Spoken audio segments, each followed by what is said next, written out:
আসসালামু আলাইকুম ভিউয়ার্স, আবার একটা নতুন ভিডিও নিয়ে আপনাদের মাঝে চলে আসলাম। তো দেখেন, আজকে যে বিষয় নিয়ে ভিডিও করব সেটা হচ্ছে যে আপনারা কিভাবে গাপ্পির বাচ্চা বেশি পরিমাণে সংগ্রহ করবেন। তো দেখেন, আমি সংগ্রহ করেছি। তো আমার ভিডিওটা যদি ভালো লাগে আপনারা চ্যানেলটি সাবস্ক্রাইব করে পাশে থাকা বেল আইকনটি ক্লিক করবেন। এতে করে আমি ভিডিও ছাড়লে আপনার কাছে নতুন ভিডিও পৌঁছে যাবে। তো চলেন ভিডিওটা শুরু করা যাক, আজকের ভিডিও। তো ভিউয়ার্স, যে কিভাবে গাপ্পির বাচ্চা বেশি পরিমাণে সংগ্রহ করবেন, তো দেখেন আমার কাছে কি পরিমাণে গাপ্পির বাচ্চা আছে। এগুলো হচ্ছে ব্ল্যাক মস্কোর বাচ্চা। তো আমি কিভাবে সংগ্রহ করছি সেটা আপনাদেরকে দেখাবো। তো দেখেন আপনারা, ব্ল্যাক মস্কোর বাচ্চা। তো চলেন দেখেন, এই দেখেন সাইজটা কত বড় বড় হয়ে গেছে 3 দিন বয়সে এদের। কোনোটার 2 দিন বয়স, কোনোটার 1 দিন বয়স। মানে আজকেই তুলছি, কোনোটা কালকে তুলছি, কোনোটা কালকে আগের দিন তুলছি। দেখেন কত বড় বড় হয়ে গেছে। যেগুলো কালকে আগের দিন তুলছি সেগুলো বড় সাইজ হয়ে গেছে একটু। তো এদেরকে আমি কি খাবার দিই সেটা নিয়ে আর পরে একটা ভিডিও আসবে যে গাপ্পির বাচ্চা কিভাবে দ্রুত বড় করবেন। তো দেখেন এখানে একটা বেডটার ইয়ে থুসলাম, ট্যাঙ্ক, মানে বেডটা যেখানে বোতল কেটে বানাচ্ছিলাম। তো দেখেন পানি পুরাতন করতেছি আমি এটাতে। এটা আমি বেডটাও করি, আপনারা জানেন। এই যে দেখেন এখানে কি পরিমাণে বাচ্চা আছে, তো দেখতে পাচ্ছেন। এটা হচ্ছে যে 4-5 দিন আগেকার ভিডিওর ক্লিপ। তো আমি ভিডিওটা ভয়েস ওভার করে আজকে এডিট করতেছি, করে আপনাদের সাথে দেখেন এখানে 3টা গাপ্পির ফিমেল আছে আর একটা মেল আছে, ছেড়ে দেওয়া আছে। এরকম করে আমি গাপ্পির বাচ্চা সংগ্রহ করছি। একটা মেল দিয়েছি আর 3টা ফিমেল দিয়েছি। তো এই জন্য প্রচুর পরিমাণে বাচ্চা পেয়েছি আর বাচ্চা দেওছে। আর মেল বেশি দিলে একটু তাড়াতাড়ি বাচ্চা পাওয়া যেত, কিন্তু বাচ্চা কম পাওয়া যেত। ফিমেল ইয়ে হয়ে যেত, আবার ফিমেলের সমস্যা হতো, ফিমেল মারা যেতে হইতো বাচ্চা দেওয়ার পরে। এগুলো হচ্ছে নিউ অ্যাডাল্ট মাছ। আর নিউ অ্যাডাল্ট মাছ থেকে এতগুলো বাচ্চা পাওয়া আসলে খুব ভাগ্যের ব্যাপার।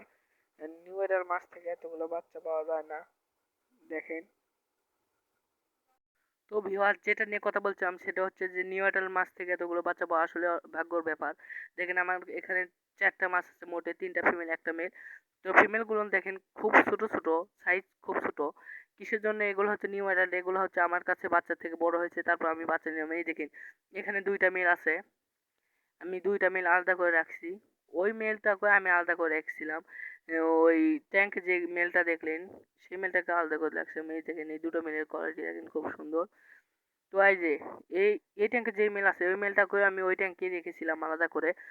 তো আমি কিছুদিন হচ্ছে দিয়েছি, দেখি যে গাপ্পি মাছ প্রথমে একসাথে ছিল, পরে দেখি যে যখন লোড হয়ে গেছে তখন আমি দিয়েছি। আমি বাচ্চা খুব বেশি পাইছি, একটু দেরি হয়েছে তবে বাচ্চা বেশি পরিমাণে পাইছি নিউ এটার মাছ থেকে। এটাই হচ্ছে মূলত টিপস। আর মেল যখন একসাথে থাকবে তখন বাচ্চা কম পরিমাণে পাওয়া যাবে, তাড়াতাড়ি লোড হয়ে যাবে। তো এই যে দেখেন আমি বাচ্চা কি পরিমাণ পাচ্ছি আর একটু দেখায়। আর বাচ্চার সাইজগুলো খুব বড় বড় হয়ে গিয়েছে। তো 2-3 দিনের মধ্যে। তো আমি কি খাবার দিয়েছি, কালার কোয়ালিটিও খুব ভালো আসবে ওই খাবারের জন্য। ওই খাবার বেশি না হলে 10 দিন দিবেন, তারপর থেকে আপনাদের শুরু করবেন। দেখেন মেল কিভাবে চেঞ্জ করতেছে, দেখতে পাচ্ছেন। একটা মেল দেওয়ার কারণে ফিমেলরা রেস্ট পাইতেছে। দেখেন আমি এইভাবেই ব্রিডিং করাই গাপ্পি মূলত, দেখতে পাচ্ছেন। মেল মেলটার কোয়ালিটি খুব ভালো, কিন্তু নেস্টটা আপনারা দেখতে পাচ্ছেন ছিঁড়া। এটা হচ্ছে যে আমি ধরতে গিয়ে পড়ে গিয়েছিল, তখন ছিঁড়ে গিয়েছে তুলতে গিয়ে। তো এটা কোনো ব্যাপার না, কোয়ালিটিটা এর জন্য কোনো করবে না, সমস্যা হবে না, কোয়ালিটি ভালোই আসবে। এটা হচ্ছে ছিঁড়ে গিয়েছে। এই যে দেখেন কিভাবে চেঞ্জ করতেছে, কত সুন্দর মাছ। দেখতে পাচ্ছেন ব্ল্যাক মস্কো মাছটা আসলে খুব সুন্দর দেখতে, রেড মস্কোটাও খুব সুন্দর। তো আমার কাছে রেড মস্কো আছে। তো আপনাকে আজকে ব্ল্যাক মস্কো আমি দেখাচ্ছি কিভাবে ব্রিডিং করবেন। দেখেন এভাবে ব্রিডিং করতেছে। আবার এরা বাচ্চা দিবে হয়তো হাই হলে 25 দিন পরে আবার এরা বাচ্চা দিবে। তো আমি 25 দিন পরে নিব না, আমি মেলটাকে আলাদা করে রাখবো।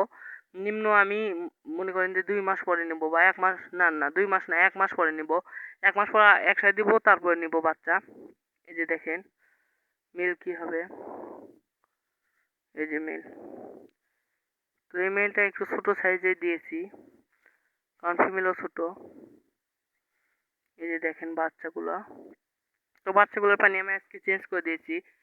কোনো বাচ্চা আজকেই দিয়েছি, কোনো বাচ্চা কালকে দিয়েছি, কোনো বাচ্চা কালকের আগের দিন দিয়েছি। তো দেখতে পাচ্ছেন ওই জন্য বড় ছোটরাই দেখেন নিচে কত বাচ্চা ময়লা করেছে খেয়ে খেয়ে। তো